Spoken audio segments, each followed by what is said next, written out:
வணக்கம். நான் உங்க தங்கம் டெய்லர். இன்னைக்கு இந்த வீடியோல நம்ம வந்து ஒரு லைனிங் ப்ளவுஸுக்கு சாரீலேருந்து கொஞ்சம் கிளாத் கட் பண்ணி எடுத்து வச்சு, கேன்வாஸ் வச்சு சிம்பிளான ஒரு மாடல் வந்து பார்க்க போறோம். லேஸ் ஒர்க் வச்சு தான் முடிக்க போறோம். இந்த ப்ளவுஸ் வந்து கொஞ்சம் நம்ம நெருக்கடியா இருக்கக்கூடிய டைம்ல தச்சது தான். வீடியோஸ் வந்து எடுத்து அப்படியே வச்சுருந்தோம். அத வந்து கொஞ்சம் லேட்டா தான் அப்லோட் பண்ற மாதிரி இருந்தது. அதனால கொஞ்சம் நம்ம அவசர நேரங்கள்ல எந்த மாரி மாடல்கள் வந்து தைக்கிறோம் அப்படிங்கிறத பார்க்கலாம்.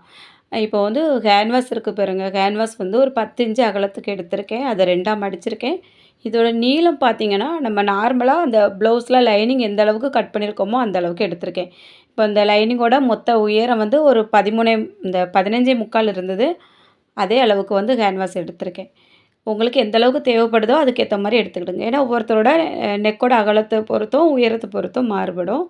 இப்போ இத வந்து 2ஆ மடிச்ச கேன்வாஸ இப்படி 2 இடத்துலயும் வந்து பின் போட்டு வச்சுருக்கேன். ஏன்னா அது கொஞ்சம் பணியாத மாதிரி இருந்தது அதனால. இப்போ நெக்கோட உயரம் பார்த்தீங்கன்னா 10.5 இன்ச்சு. அகலம் வந்து 2.25 இன்ச்சு. இப்போ இந்த வந்து மார்க் பண்ணியிருக்கேன். இப்போ பாக்ஸ் மாதிரி நம்ம வரைஞ்சுக்கிடலாம். எப்போவுமே நம்ம வந்து நார்மலா இதே மாதிரி தான் கழுத்துக்குள்ள வரைவோம் இல்லையா? அப்படி வரைஞ்சிருக்கேன். இப்போ இதில வந்து ரவுண்டு தான் வரைஞ்சுக்கிட போறேன். நார்மலா இல்லாம ரவுண்டு வந்து கொஞ்சம் ஒரு 1/4 இன்ச் அளவுக்கு கொஞ்சம் அப்படியே அகலமா வர்ற மாரி இருக்கும். அந்த மாரி வரைஞ்சிருக்கேன். இப்போ நம்ம பண்ணி வச்சிருக்க மார்க் இருக்கு பாருங்க. அதுக்கு வெளிப்பக்கமா ஒரு 1 1/2 இன்ச் அகலத்துக்கு இந்த மாரி வந்து நான் புள்ளிகள் வந்து வச்சு மார்க் குடுத்துருக்கேன். அ இனி வந்து இந்த கீழ அந்த வளைவு வரக்கூடிய இடம் இருக்கு பாருங்க. இந்த இடத்துல வந்து கொஞ்சம் அகலம் வந்து அதிகமா எடுக்கணும். இந்த இடத்துல தான் ஒரு சின்ன கன்ஃப்யூஷன். கொஞ்சம் அதிகமா எடுக்கலாம் அப்படின்னு நெனச்சுட்டு ஒரு 2 1/2 இன்ச்சு அகலம் இருக்கிற மாரி வந்து நான் மார்க் பண்ணியிருந்தேன். இப்படி வரைஞ்சு பார்க்கும்போது எனக்கு அந்த இடம் வந்து ரொம்ப அகலமா வர்ற மாதிரி இருந்தது. அது வந்து எனக்கு பிடிக்கல. மறுபடியும் என்ன பண்ணேன், இந்த மடிச்சு வச்சு பார்த்தேன். இந்த மாரி மடிச்சு தான் தைக்க போறோம். அதனால கொஞ்சம் ஒடுக்கி இருக்கட்டும் அப்டின்ட்டு ஒரு 2 இன்ச்சு அகலத்துக்கு அந்த இடத்துல வந்து நான் மார்க் பண்ணி, அந்த மாரி வந்து வரைஞ்சு விட்டுட்டேன். ஏன்னா நம்ம எப்பவுமே அ நெக்ல வந்து வரையிறோம் அப்டின்னா, வரையிற மாதிரியே கட் பண்ண மாட்டோம். வரைஞ்சிட்டு இருக்கும்போதே நம்மளுக்கு ஒரு சின்ன சின்ன கரெக்ஷன் பண்ணணும் போல தோணும்.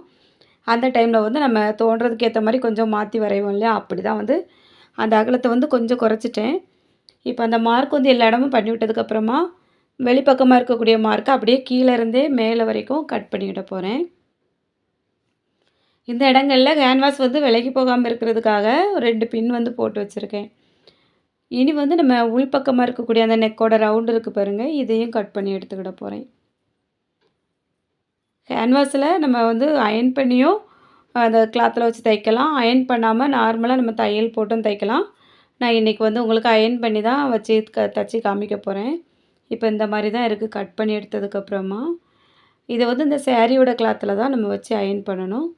சாரியோட அகலம் பார்த்தீங்கன்னா, ஒரு 5 1/2 இன்ச்சு அகலம் இருக்கும். சாரிலேருந்து நீளமா கட் பண்ணி எடுத்திருக்கேன். மேலேயும் கீழேயும் கொஞ்சம் பார்டர் இருக்கு. அத வந்து கட் பண்ணி கழிச்சுக்கிட போறேன்.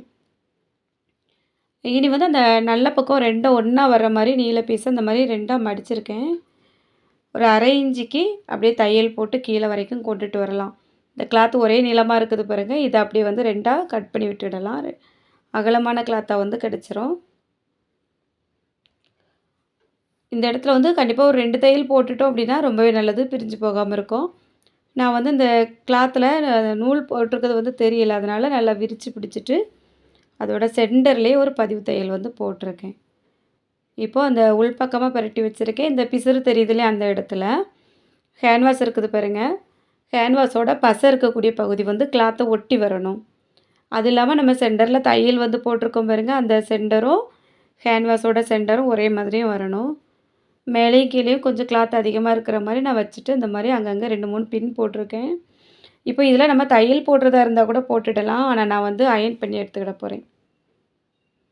மொத்தமா அயர்ன் பண்ணிவிட்டு, அங்க இருக்க பின் எல்லாமே எடுத்துட்டேன். அயர்ன் பண்ணாம எப்படி தைக்கிறதுன்ட்டும் நம்ம நெறைய வீடியோ வந்து அப்லோட் பண்ணியிருக்கோம். உங்களுக்கு எந்த மாரி யூஸ்ஃபுல்லா இருக்கும் அப்படிங்கிறத கவனிச்சுக்கிடுங்க. நான் வந்து இப்போ நல்லா அந்த பசை எல்லாமே அந்த துணியில ஒட்டுற மாரி அயர்ன் பண்ணி எடுத்துக்கிட்டேன். ஏன்னா ஒரு சில பேரு எப்படி அயர்ன் பண்ணணும் அப்படின்ட்டு கேட்பீங்க இல்லையா? அதுக்காக தான் நான் அயர்ன் பண்ணியும் காமிச்சுட்டேன். இப்போ வந்து அந்த கேன்வாஸுக்கு வெளிப்பக்கமா நிக்கக்கூடிய கிளாத் எல்லாமே கேன்வாஸோட அளவுக்கு சரியா கட் பண்ணி எடுத்து வச்சுக்கிட போறேன். உள் பக்கத்தில வந்து நான் இப்போ கட் பண்ணல. அதே மாரி கொஞ்சம் மேலேயும் எக்ஸ்ட்ரா கிளாத் நிக்குது பாருங்க. அதையும் வந்து சரியான அளவுக்கு கட் பண்ணி எடுத்துட போறேன். இப்போ வந்து நமக்கு அந்த மாடல் வைக்கக்கூடிய கிளாத் வந்து ரெடி ஆயிட்டு, அந்த முதுகு பக்கத்தில உள்ள நல்ல கிளாத்லயும், லைனிங்கையும் ஒண்ணா ஜாயின் பண்ணணும். எப்பவுமே அந்த நல்ல கிளாத்துக்கு உள் பக்கத்தில லைனிங் வச்சு நார்மலா ஜாயின் பண்ணுவோம் பாருங்க, அதே மாரி தான் வந்து ஜாயின் பண்ணி எடுத்துக்கிட போறேன். அதுக்கப்புறமா நம்ம அந்த லைனிங்கோட அளவுக்கு அந்த நல்ல கிளாத் எக்ஸ்ட்ரா நிற்குது பாருங்கள், இது எல்லாமே கட் பண்ணி ஒன்று போல் எடுத்து வச்சுக்கிடணும். ஒரு சில பேர் வந்து கட் பண்ணாமல் கூட தைப்பாங்க. இருந்தாலும் நம்ம கட் பண்ணி இந்த மாதிரி எடுத்து தைச்சோம் அப்படின்னா உள் பக்கம் பார்க்குறதுக்கும் ரொம்பவே நீட்டாக இருக்கும். இப்போ அப்படியே வந்து அந்த லைனிங் வந்து மேலே தெரிகிற மாதிரி 2ஆ மடிச்சிருக்கேன். சென்டரில் நேரே ஒரு கோடு போட்டிருக்கேன். அந்த மேலேருந்து கீழே வரைக்கும் சென்டர் வந்து விலகாமல் இருக்கக்காக. நடுவில் ஒரு கட் கொடுத்துருக்கேன். 2 1/4 இன்ச் அகலத்தையும் இந்த மாதிரி மார்க் பண்ணிவிட்டு அதிலேயே ஒரு சின்ன கட் கொடுத்துருக்கேன். நம்ம கேன்வாஸ் வந்து வச்சு தைக்கும்போது அந்த இடங்கள் வந்து விலகி போகாமல் இருக்கும், அதுக்காக தான். இனி வந்து அந்த லைனிங்குக்கு மேலே கேன்வாஸ் வந்து அயர்ன் பண்ணி வச்சுருந்தோம் பாருங்கள், அந்த நல்ல கிளாத்தை கேன்வாஸ் வந்து மேலே தெரிகிற மாதிரி இந்த மாதிரி வச்சு தையல் போட்டுடலாம். சென்டரில் ஒரு கட் கொடுத்துருந்தோம் பாருங்க, அதுவும் அந்த கேன்வாஸ் பீஸோட சென்டர் பகுதி ஒன்றா இருக்கிற மாதிரி வச்சு தையல் போட்டுட்டு கேன்வாஸில் தையல் படாத அளவுக்கு மேலே நிறுத்திட்டு அப்படியே வெளியில் எடுத்துடலாம். இனி வந்து அந்த கேன்வாஸோட உள்பகுதியில் ரவுண்டாகவே அப்படியே தையல் போட்டு எடுத்துவிடுவோம். கேன்வாஸ் வந்து அயர்ன் பண்ணி தானே வச்சுருக்கோம், அதனால் அதுக்கு மேலே தையல் போட வேண்டிய அவசியம் இல்லை. அதை விட்டு நமக்கு அந்த ஒரு பாயிண்ட் அளவுக்கு உள்பகுதியிலே தையல் வர்ற மாதிரி பார்த்து தையல் போட்டு எடுத்துடலாம். இனி உள்பக்கமாக ஒரு 1/4 இன்ச் அளவுக்கு அந்த கேன்வாஸை சுற்றியும் கிளாத்தை விட்டுட்டு நம்ம எக்ஸ்ட்ரா நிற்கக்கூடியதெல்லாம் அப்படியே கட் பண்ணி எடுத்துக்கிடுவோம். இந்த வளைவுகள் எல்லாமே சின்ன சின்ன கட் கொடுத்து எடுத்துடலாம். இனி வந்து அப்படியே வந்து பெரட்டி விட்டு நகத்தால் நல்லா ராவி விட்டோம் அப்படின்னா அந்த ரவுண்டு வந்து நெக்கில் அழகாக வந்துடும். ஏன்னா இது வந்து ஒவ்வொரு கிளாத்தும் வந்து கொஞ்சம் சிலது ஈஸியாக பணிஞ்சு வரும், சிலது வந்து கொஞ்சம் முறமுறப்பாக இருக்கிறது பணிகிறதுக்கு கஷ்டமாக இருக்கும். அப்போ நல்லா நம்ம நகத்தால் தேய்ச்சி விட்டோம் அப்படின்னா ஈஸியாக பணிஞ்சு வந்துடும். அப்படி இல்லைன்னா நீங்கள் வந்து கொஞ்சம் பிடிச்சிட்டு ஒரு அயன் கூட பண்ணி விட்டுறலாம், அதுவுமே நீட்டாக இருக்கும். நல்லா ராவி விட்டதுக்கப்புறமா நெக்கை சுற்றியும் ஒரு அந்த விளிம்பில் சுற்றியும் ஒரு தையல் போட்டு விட்டுறலாம். இப்போ அந்த கேன்வாஸ் வந்து வச்சு தைச்சிருக்கோம் பாருங்க, அந்த கிளாத்தை வெளிப்பக்கத்தோடு சுற்றியுமே ஒரு ஜாயிண்ட் தையல் போட்டு எடுத்துக்கிடலாம். இந்த இடத்துல வந்து பிசுறு நிற்கும், அந்த பிசுறு வந்து நம்ம லேஸ் வச்சு தான் கவர் பண்ண போகிறோம். முன்பக்கம் ஏற்கனவே வந்து நான் வந்து எல்லாமே தைச்சி முடித்து எடுத்து வச்சுருக்கேன், நெக்கெல்லாம் முடித்து அதை வந்து வச்சு ஜாயின் பண்ணிக்கிட போகிறேன். 2 பக்கத்தையும் ஜாயின் பண்ணதுக்கப்புறமா நெக்கை சுற்றியும் ஒரு கோல்டு கலரில் முக்கோண வடிவத்தில் உள்ள லேஸ் வந்து எடுத்து வச்சுருக்கேன். இது ரொம்ப பெரிய லேஸ் கிடையாது, ஒரு 1/4 இன்ச்சியோட கொஞ்சம் பெரியது தான், அதனால் ரொம்ப இந்த இடத்துல வித்தியாசம் தெரியாது. இது வந்து கோல்டு கலரில் இருந்தது. இதை வந்து நெக்கை சுற்றியுமே அப்படியே ரவுண்டில் தச்சு விட்டு முன்பகுதி வரைக்குமே நான் வந்து கொண்டு முடிச்சுக்கிட போகிறேன். இந்த ப்ளவுஸில் வந்து ஒரு சின்ன மிஸ்டேக் வந்து நான் பண்ணிட்டேன். என்ன அப்படின்னா, நார்மலாக எல்லா ப்ளவுஸுக்குமே முதுகில் கட்டிங் போடுற மாதிரி போட்டு எடுத்து வச்சுட்டேன். இந்த மாடலை பொறுத்த வரைக்கும் நம்ம வந்து அந்த முதுகு இருக்குல்லையா, மடித்து தைக்கிறத விட மேலே ஷோல்டரில் ஒரு 1/2 இன்ச்சோ கீழே வந்து ஒரு 1/2 இன்ச்சோ விட்டுட்டு நம்ம கட் பண்ணிட்டோம். அதுக்கப்புறம் இந்த மாடல் வந்து இதே மாதிரி வச்சு தைச்சிட்டு அந்த பிசுறு இருக்கு இல்லையா, லேஸ் எல்லாமே வச்சு ஜாயின் பண்ணிடணும் அந்த பிசுறை சுற்றியும். அதுக்கப்புறம் அந்த 1/2 இன்ச்சு கீழே இருக்கும், அந்த 1/2 இன்ச்சு இருக்கக்கூடிய இடத்துல நம்ம வந்து எக்ஸ்ட்ரா கிளாத்து கொடுத்து மடித்து தைச்சோம் அப்படின்னா ரொம்ப நீட்டாக இருக்கும். இது வந்து எனக்கு கொஞ்சம் யோசனையாக இருந்தது. முதல்ல யோசிக்காமல் நம்ம வந்து கட் பண்ணிட்டோமே அப்படிங்கிற மாதிரி இருந்தது. இப்போ வந்து முன்பக்கத்துக்கும் அந்த லேஸ் வந்து வச்சு 2 தையல் போட்டு முன்பகுதி வரைக்கும் கொண்டு வந்து முடிச்சிட்டேன். அடுத்தது வந்து அந்த கேன்வாஸ் வச்சு தைச்சிருக்கோம் பாருங்க வெளிப்பகுதியில், அந்த இடத்துலையும் இந்த பிசுறு வந்து தெரியாமல் இருக்கிறதுக்காக ஒரு லேஸ் வந்து எடுத்திருக்கேன். இதுவும் கோல்டு கலர் தான். சாரியில் வந்து கோல்டு கலர் தான் வந்திருக்கு, ப்ளவுஸ் தான் கொஞ்சம் வேறு மாதிரி கலர் வந்துருந்தது. அதனால் கோல்டு கலர்லேயே லேஸ் வந்து எடுத்துட்டேன். இப்போ அந்த லேஸ் வந்து அந்த பிசுறு தெரியாமல் நம்ம வச்சு நீட்டாக தையல் போட்டு கீழே வரைக்கும் கொண்டு வந்து முடித்தாச்சு. இப்போ அந்த லேஸுக்கு வெளிப்பக்கமாகவும் இன்னொரு தையல் வந்து போடணும். மறுபடியும் இந்த அடுத்த பகுதி இருக்குது பாருங்கள், அந்த இடத்துல வந்து கீழே இருந்தே ஆரம்பித்து முன்பகுதி வரைக்கும் கொண்டு வந்து முடிச்சுக்கிட்டு போகிறேன். ஏற்கனவே நெக்கை சுற்றியும் ஒரு லைன் லேஸ் வந்து வச்சு தையல் போட்டிருக்கோம். இப்போ வைக்கக்கூடியது வந்து 2வது லைனு. அப்போ நம்ம அந்த எல்லோ கலர் கிளாத்து வந்து கொஞ்சம் அகலமாகவே எடுத்துருக்கோம் பாருங்கள், 1/2 இன்ச்சு அகலத்துக்கு.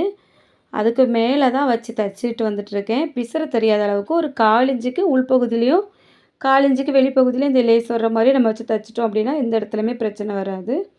இப்போ அப்படியே முன்பகுதி வரைக்குமே கொண்டு வந்து நம்ம தையல் போட்டு முடித்து எடுக்கணும்.